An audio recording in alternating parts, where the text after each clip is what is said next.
我的女儿是享誉盛名的青年钢琴家，18岁就斩获各项大奖。可是后来，她当着众人的面砸掉了钢琴。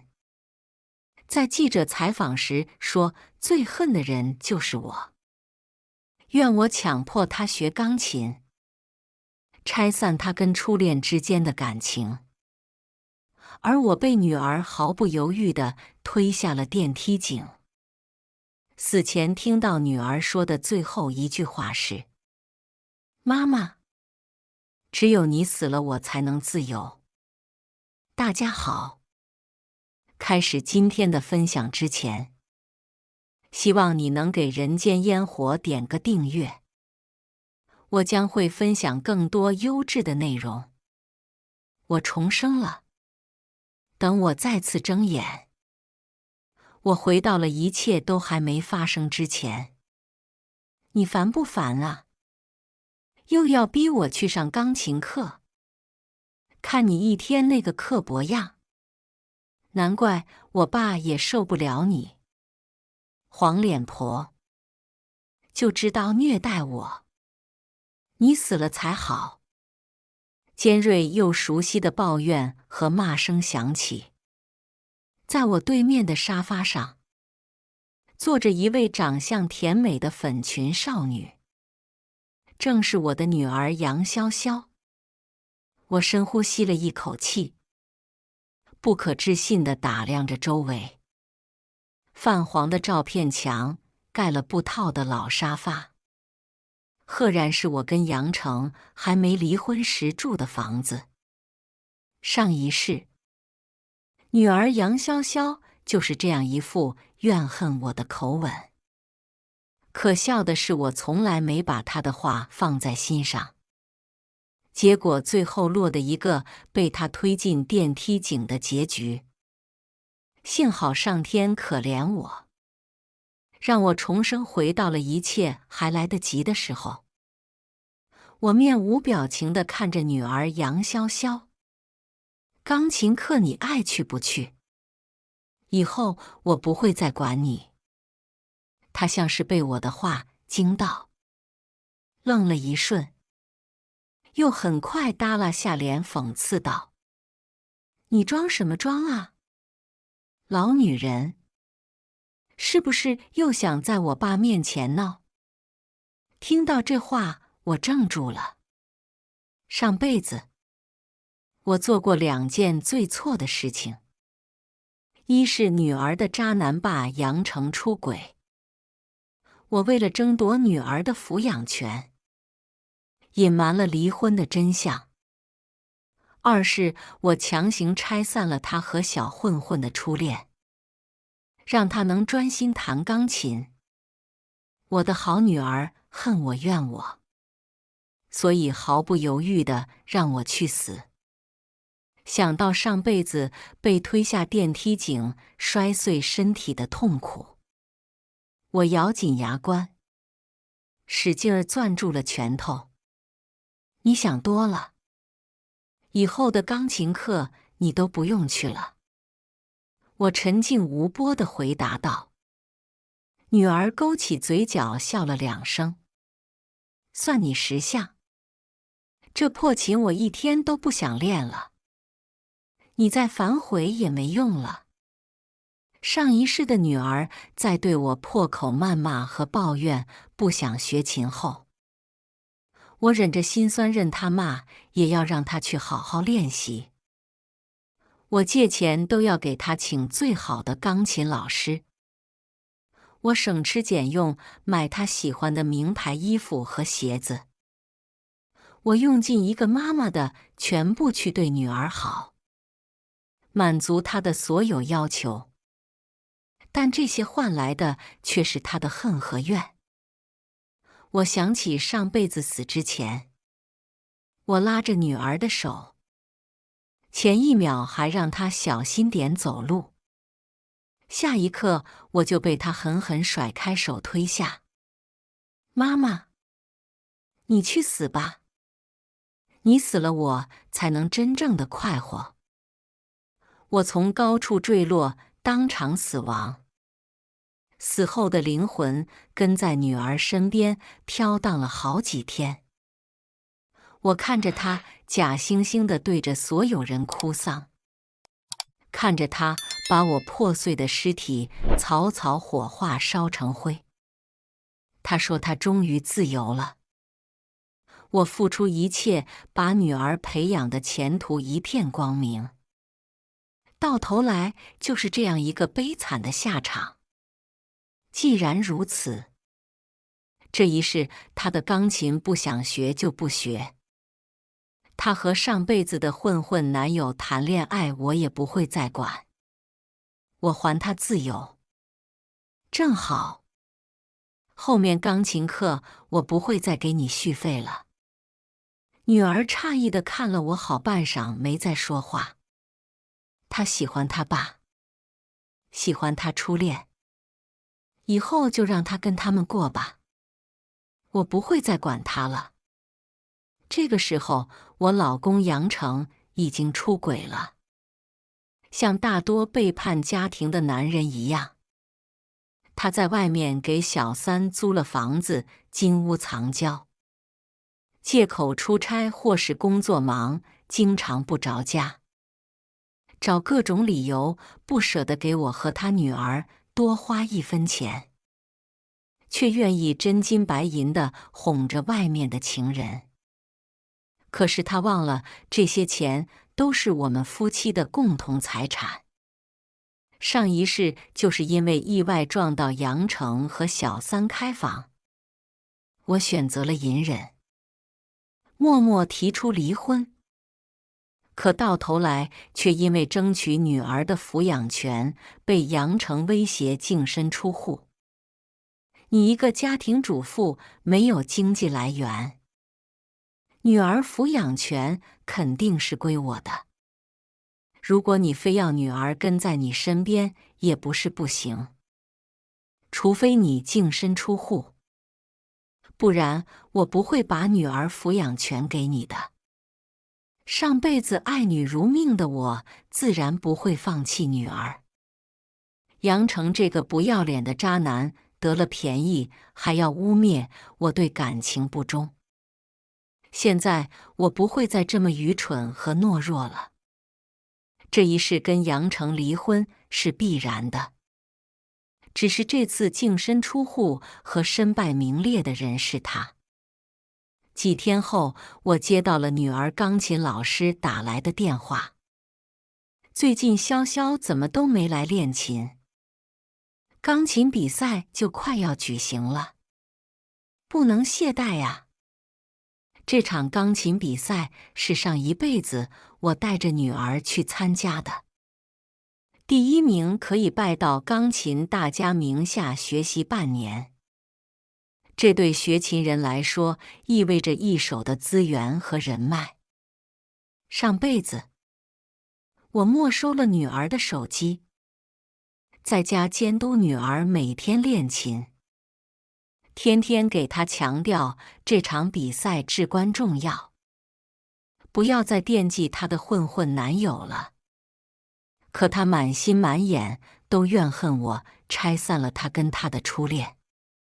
最后，她是如了我的愿，参加了比赛，也获得了第一名。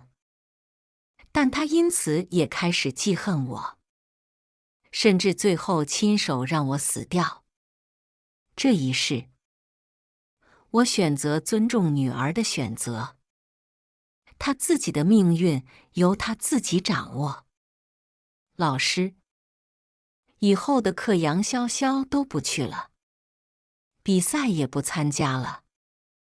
面完试的我回家看到了杨成也在，这还是我重生后第一次看见他。身上褶皱的衬衫和刺鼻的香水味，一看就是才从外面的小三那里厮混回来。我忍住心底的恶心，刚要从他面前一言不发地走过去，就被叫住了。你是生气装没看见我吗？刘小玉，最近公司项目多，老是出差，我这不今天一忙完，赶紧就回来了吗？大中午的，你不在家上哪儿去了？饿死我了！你赶紧做饭。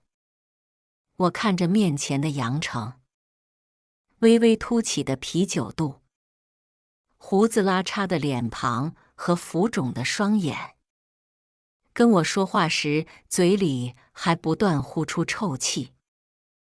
那小三也是能对着杨成下得去嘴。点外卖你不会吗？以后我都不做饭。说完，我就径直进了卧室，锁上门，只留下呆愣的杨成还在客厅。等反应过来，他骂骂咧咧地敲着门：“出来给我做饭！你别惹我生气。下个月的生活费信不信不给你了？”呵呵，他还有脸提那每个月可怜的生活费？当初结婚后没几年，我怀孕，他说好让我辞职在家，以后肯定好好养我。3000块钱要管家里每月的水电气不说，就连吃饭买菜，女儿的零花钱和学校补习费也要涵盖。钢琴课的费用还是靠我兼职和借钱才够的。杨成这个渣男根本不愿意给家里多花1分钱。我堵住耳朵，任他在门外喊叫，不给就不给，没人再稀罕那点钱。我反正要重回职场了，这辈子没有我的干预。女儿和她的混混男友正甜蜜地偷偷早恋着。至于上辈子他大放光彩的钢琴比赛，早就被他抛在了脑后。而我在朋友的帮忙下，重新回到了公司上班，再次进入了自己久违的新闻公关行业。这是重生后我第一次真正的开心。可第1天下班，我就偶遇到了女儿和一个黄毛混混牵着手。这就是她那个初中毕业就混社会的男友了。两人在家楼下附近的一条巷子里搂搂抱抱，没过一会儿就互相点着烟吞云吐雾，然后旁若无人地缠在一起。我从巷子口经过，很难不认出来是他。叹了一口气后，我装作没看见，换了一条路离开，彻底的选择无视。直到我发现女儿杨潇潇竟然翻我的钱包偷钱。不是吧？黄脸婆这么穷，包里才300块。我一进家门就看到卧室门大敞，而女儿把我的衣柜还有背包、抽屉搞乱得一片狼藉。你在干什么？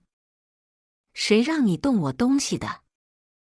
女儿被我吓了一跳，然后没好气的就开始骂我：“你吓死我了！你是鬼呀，走路不出声。妈的，包里就300块，怎么？我爸这月没给你钱吗？”我懒得搭理女儿，直接从她手里抢过那300块钱，让她出去。老巫婆，把钱还我！女儿使劲儿推搡着我，想要把钱从我手上抢过去。我不敌她的力气，被重重推倒，摔到了地上。那一刻，胳膊和屁着地的痛感，和上辈子被他推下电梯井死亡的感受重合了。我从地上爬起来，用尽全力扬手就给了女儿一巴掌。她捂着红肿的脸，不可置信地看着我，吼道：“你他妈凭什么打我？我冷笑地瞪着他：“你都敢推搡我，还当我面偷拿我的钱，我打你是活该。我说过以后我都不会管你，你别在我这里找事儿。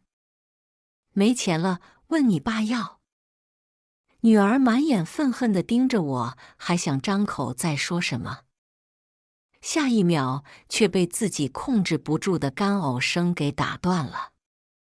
哦，脑海中电光火石，迅速闪过些什么。我几乎不敢相信自己的推断。你是不是怀孕了？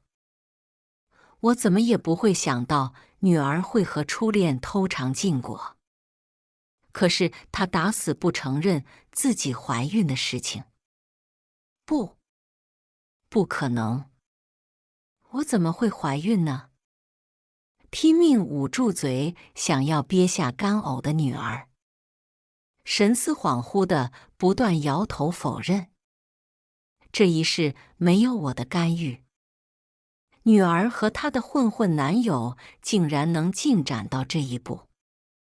我不再说多余话，这一切都是他自己选择的。然而1个星期后，我接到了女儿班主任打来的电话：“杨潇潇的妈妈吧，你赶紧来学校一趟，你女儿打架斗殴大出血，死活不肯去医院。”杨成的电话打不通，我无奈只好赶去学校。看到女儿捂着肚子，一脸痛苦地躺在地上，而她周围的同学都在窃窃私语。她还在那儿装，我都看到她的验孕棒了，流了那么多血。啧啧，谁把她肚子搞大的？我无心理会这些流言，让老师帮忙，直接把女儿抬起来送到救护车上。她自然不肯就范，拼了命的挣扎。我知道她不想让自己怀孕的事实被捅破。然而杨潇潇早恋怀孕的丑闻还是在他们学校传播开了。她把这桩事情的罪魁祸首俨然认定成了我。她觉得都是我的错，害得她在学校没脸见人。我看着她小产后虚弱，却又对着我癫狂的神色，只冷漠地对她说了一句话：“这都是你自己造的孽。”杨潇潇，我的白眼狼女儿发了疯的在家里砸东西。幸好那架我买给她的钢琴早就被我卖了出去。这一世，站在舞台上大放光芒的人，再也不会有杨潇潇了。女儿在学校的风波闹得这么大，杨成这个亲爸还沉浸在小三的温柔乡里。看着私家侦探给我发过来的照片和视频，我强忍着心里的恶心，把这些不堪证据留存下来。要是没记错的话，再过不久后，杨成的那个小三就会怀孕。上辈子凭借这个小三生的是个儿子。杨成和他妈在离婚之后还没少奚落我，说我是个只能生赔钱货的没用东西。这一世只怕那儿子是不是杨成的都还不一定了。绿帽子的滋味，我得让杨成也好好尝一尝。而这边杨潇潇跟我哭闹着要转学，他说都是因为我学校里的同学才会看不起他。他觉得自己没做错任何事情。我忙着工作，忙着升职加薪，无所谓他的任何要求或是绝食抗争。饿死是他自己的，有本事就去找杨成。反正我是不会管的。也不知道是自暴自弃，还是彻底的释放天性。杨潇潇光明正大的跟她的小混混男友招摇过市了，搞大她肚子还不负责的初恋，在杨潇潇的心里真的很爱呀。她开始不回家，还不要脸的向我狮子大开口给她钱。我怎么会给这样一个白眼狼女儿钱？家里所有值钱的东西我都收了起来，钱我也不会给她一分。她收拾行李搬了出去，跟她的混混男友在外面租房子住。我对这一切毫不关心，尊重杨潇潇的命运。我绝对不会插手多管闲事。前脚女儿刚搬出去，我一个人的自在生活还没享受多久，后脚杨成这个碍眼的就回来了，罕见的手里提了2个像是礼物的袋子。见只有我一个人，才问道：“潇潇呢？这个点儿了，早放学了还不回家？”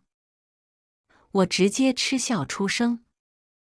难为杨成还记得自己有个女儿叫杨潇潇，你给她打电话问问，不就知道了？我话音刚落下，就听到杨成不爽的回怼：“你是怎么当妈的？孩子这个时候不回家，你都不操心？我怎么当妈？”呵呵。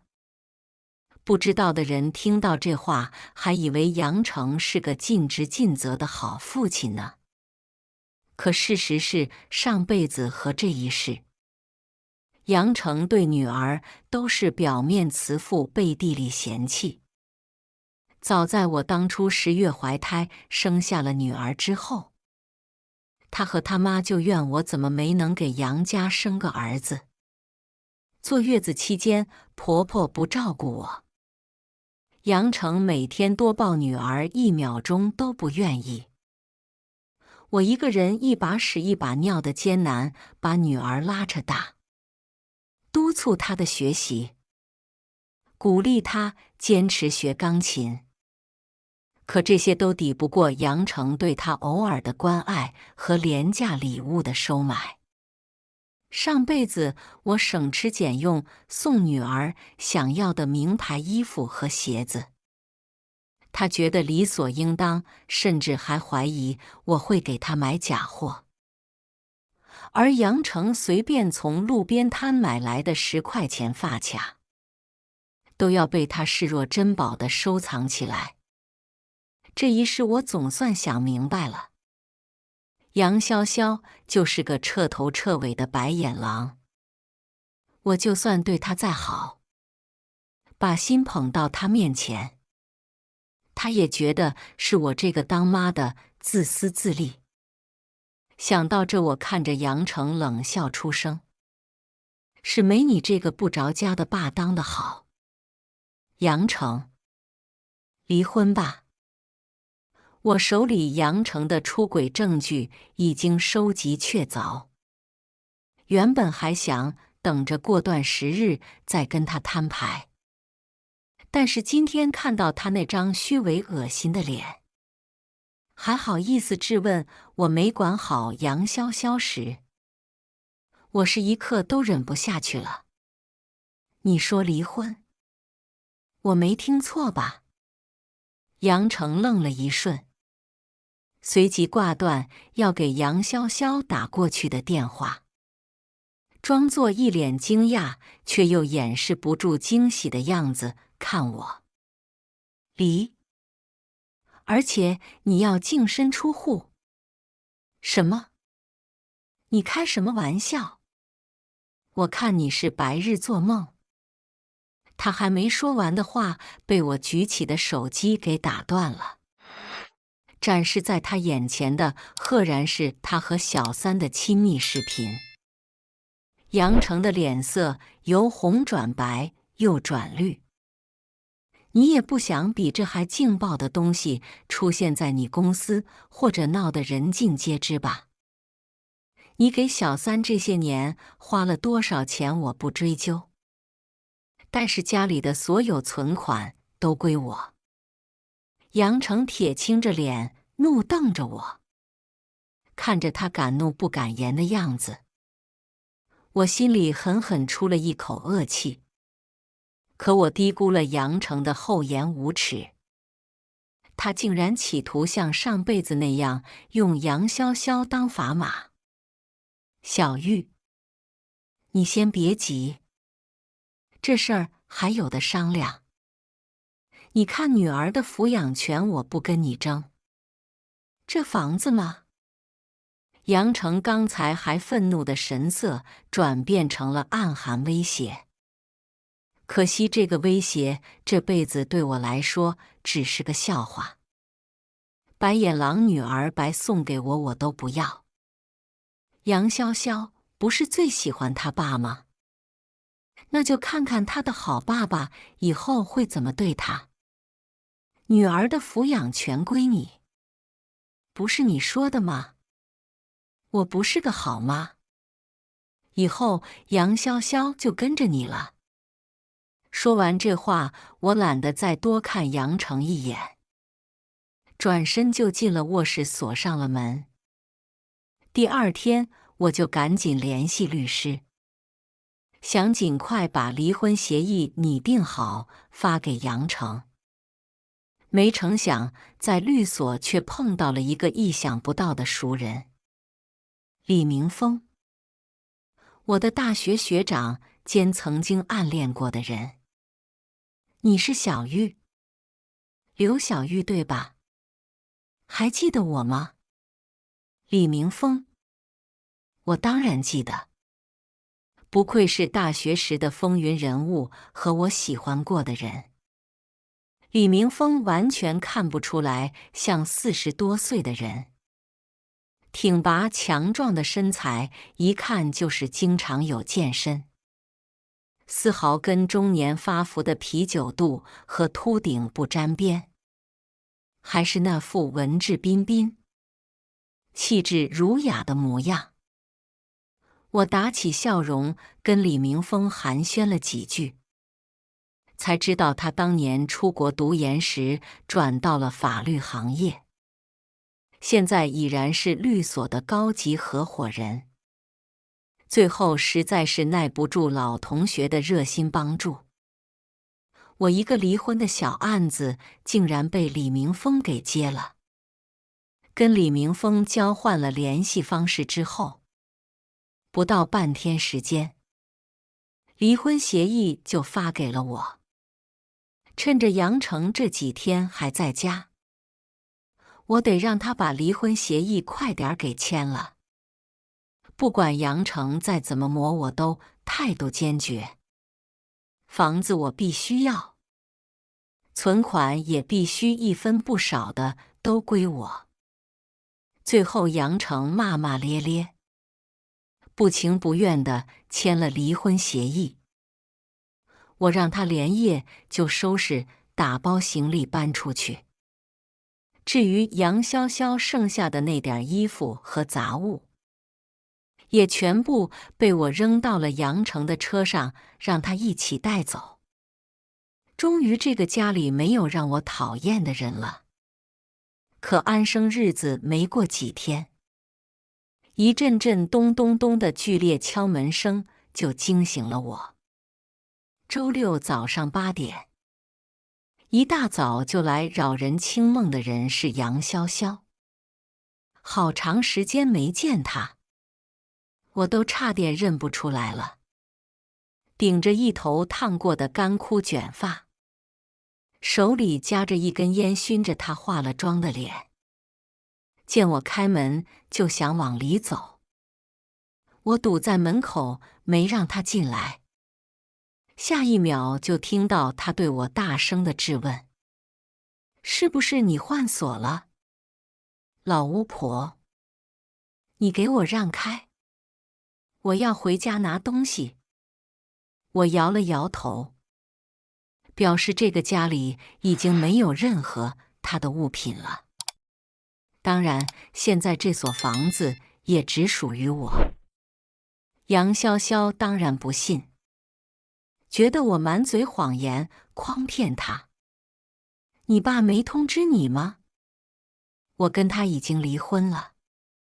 恐怕他现在沉浸在你后妈的温柔乡里，忘了这事儿。对了，你爸是净身出户，你的抚养权也归他。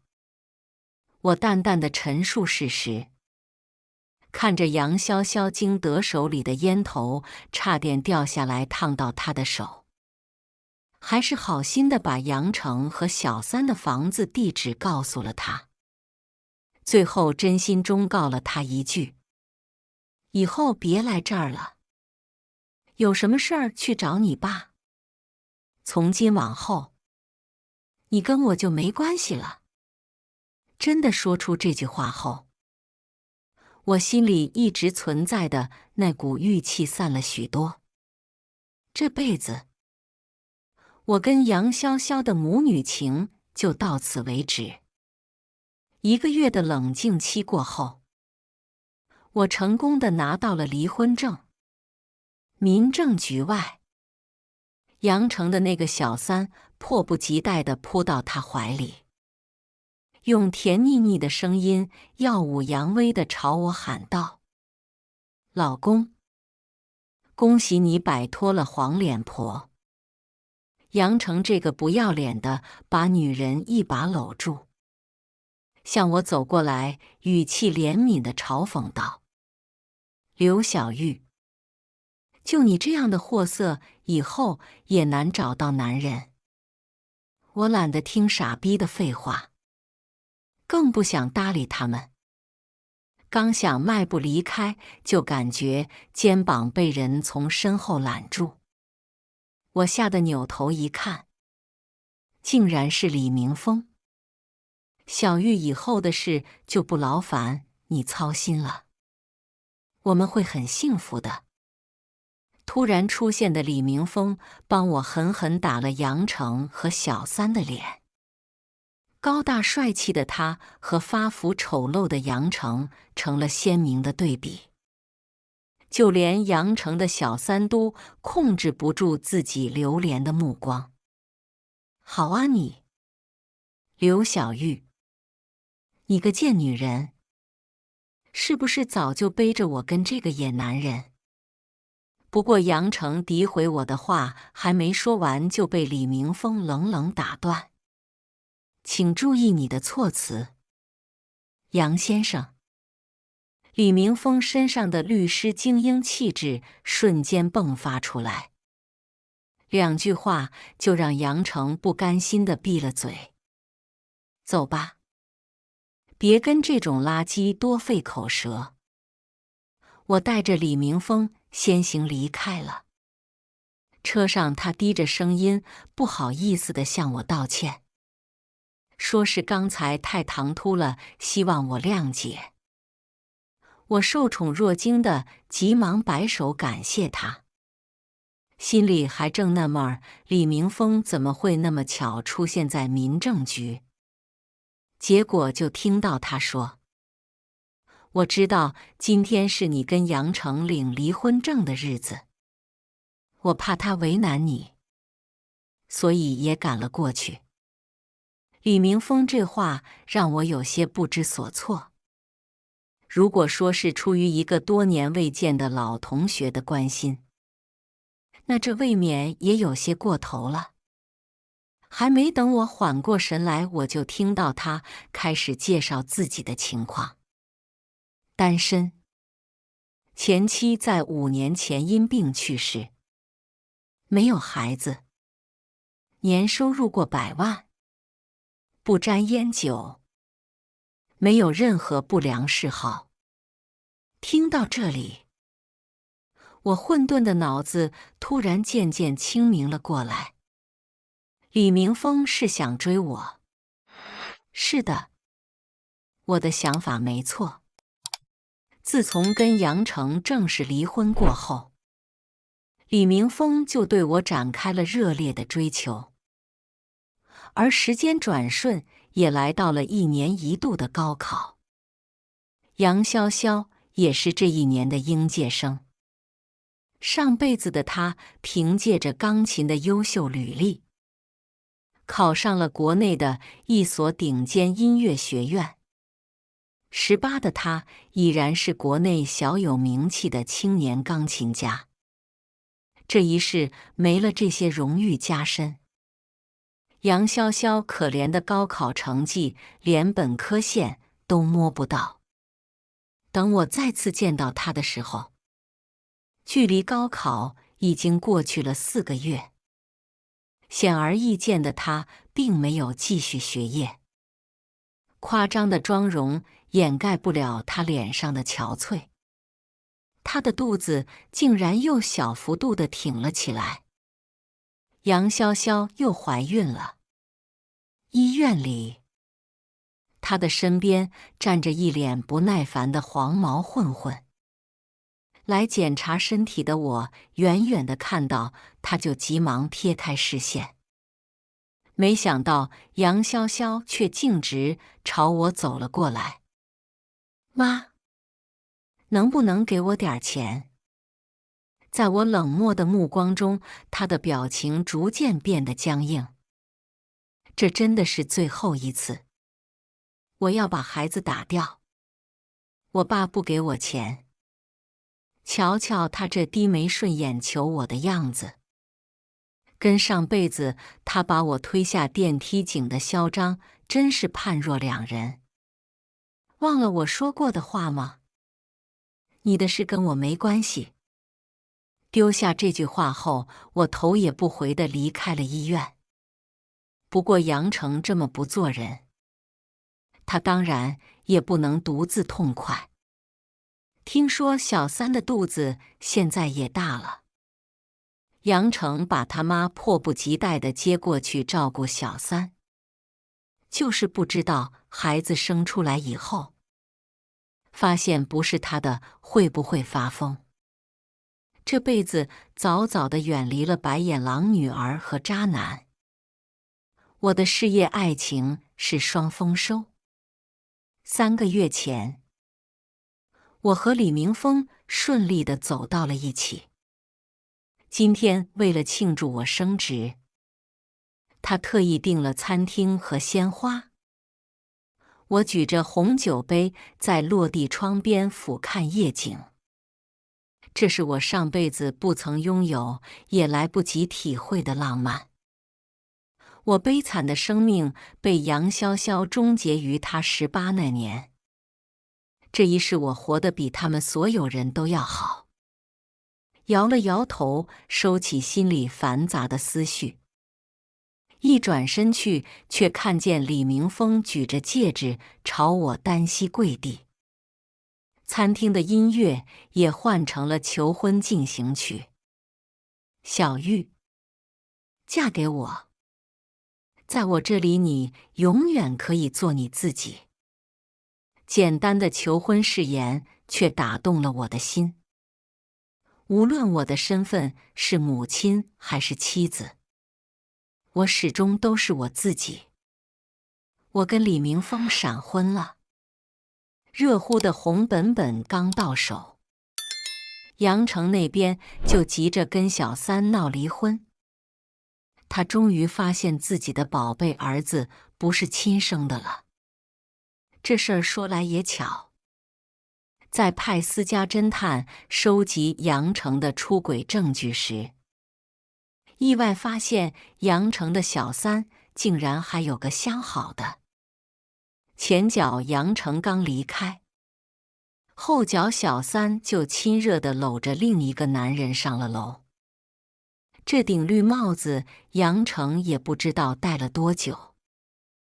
而小三肚子里怀的那个孩子，按照时间线恰好对上杨成在家里的那几天。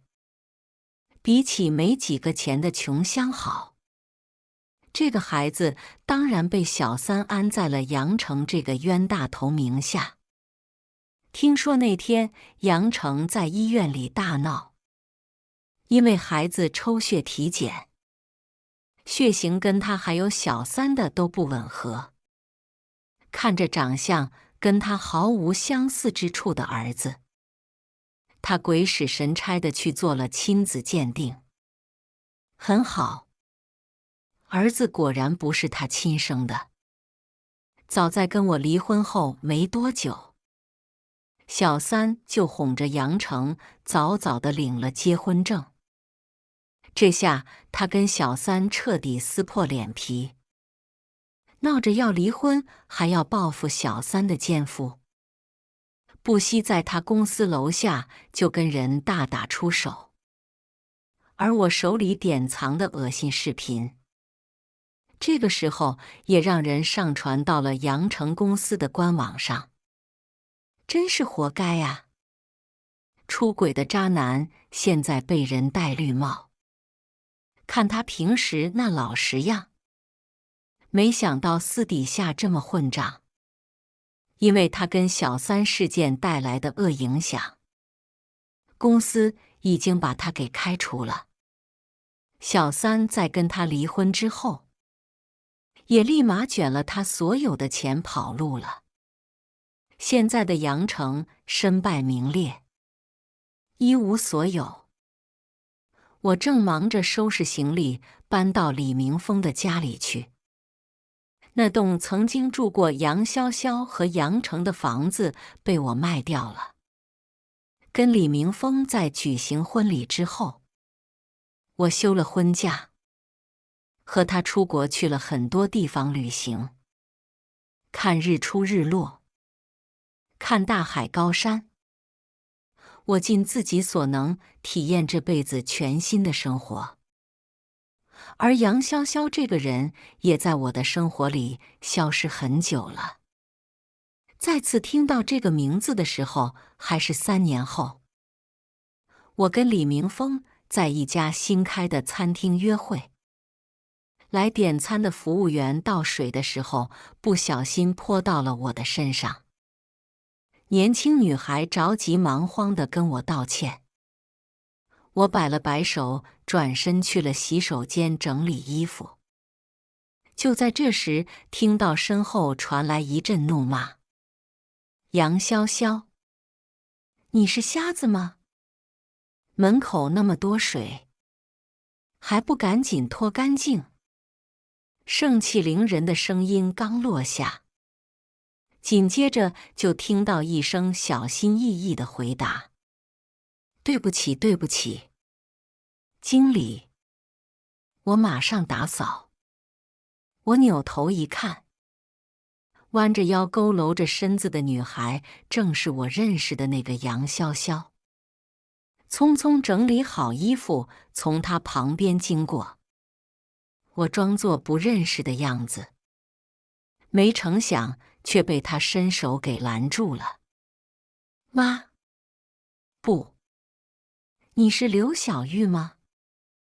我皱了皱眉头看向她，她赶忙把发白皲裂的手从我身前放下，突然絮絮叨叨跟我说了很多话。概括来说，杨潇潇这几年的日子非常不好过。当年高考落榜后没多久，杨潇潇就又发现自己怀孕了。她本来想把孩子打掉，因为没钱，暂时耽搁了下来。可混混初恋答应跟她结婚，说是会对她负责，让她把孩子生下来。杨潇潇信以为真，10月艰难怀胎生下来个女儿。可怜3个多月的时候，因为发高烧没及时送去医院治疗，烧坏了脑子，成了智障。原本她的混混男友就不待见她生了个女儿，这下出了问题，更是避之不及。生活的琐碎和贫穷让两人每天吵架打架。一次意外，杨潇潇的左手被小混混意外砍伤。最后，小混混拿了家里所剩不多的钱跑了。杨潇潇和他的女儿被抛弃在了出租屋里。他求助他爸，可早已经丢了工作、毁了名声的杨成已经自顾不暇，整天喝得烂醉如泥不说，还要倒过来问他要钱赌博。没有人帮杨潇潇，没有钱的日子实在太难了。他选择把女儿放在了孤儿院门口，自己出来打工混生活。没有学历，加上有急的右手，杨潇潇除了在餐厅当保洁，还打着其他的零工。我默然地听完这一切，心中不免有些唏嘘。不过也只是一瞬而已。李明峰见我长时间没回座位，找了过来。我说了一句再见，想要结束我跟他的最后一次见面。临走的时候，杨潇潇没忍住叫住了我。我过得这么惨，你满意了吧？我脚步顿住，回头看了他一眼，望进他有些不甘，却又被生活磨砺的狼狈眼神。原本我想说出口的话，又咽了回去。算了，跟杨潇潇这种白眼狼还有什么好多说的？过完了新的一年，我跟李明峰养了一条狗。这辈子我俩都不打算再养孩子了。小狗就是我们的另一个家人。趁着假期，我还回了一趟老家，意外见到了杨成的妈，我的前婆婆。不过她现在却在街道上流浪，穿着脏乱不堪的薄衣偎在墙角瑟瑟发抖。我买了热水和包子放到了她面前，离得近了，听见她嘴里含糊不清地念叨着：“我儿子，还我儿子。”经过打听才知道，杨成因赌欠钱，到处借高利贷，因为还不上钱，被要债的追上门，打断了一条腿。可债务越滚越大，他根本无力偿还，最后从赌场高层一跃而下，当场就没了性命。杨成他妈一个寡母，从小把他拉扯大，唯一的一个儿子死了，人受不了打击，没过多久就疯掉了。了解清楚之后，我一时说不出来心里是什么感觉，只觉得做人还是不能愧对良心。杨潇潇做了一个梦，梦里的她穿着华丽的裙子站在领奖台上，台下坐满了观众，都在为她欢呼。而这辈子对她不闻不问、态度冷漠的妈妈，也一脸骄傲和温柔地在身边捧着花看她。恭喜杨潇潇获得青年钢琴大赛第1名。在热烈的掌声中，杨潇潇醒了，她觉得自己做了个天大的美梦。要是我真的像梦里那样就好了。可惜这辈子她的手跟钢琴都无缘了。要是让我知道了杨潇潇这个想法，只会觉得可笑。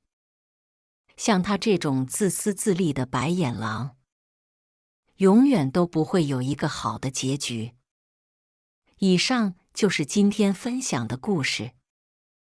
大家有什么想说的、想吐槽的，欢迎在下方评论交流。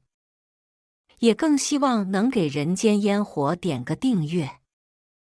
我将会分享更多优质的故事内容。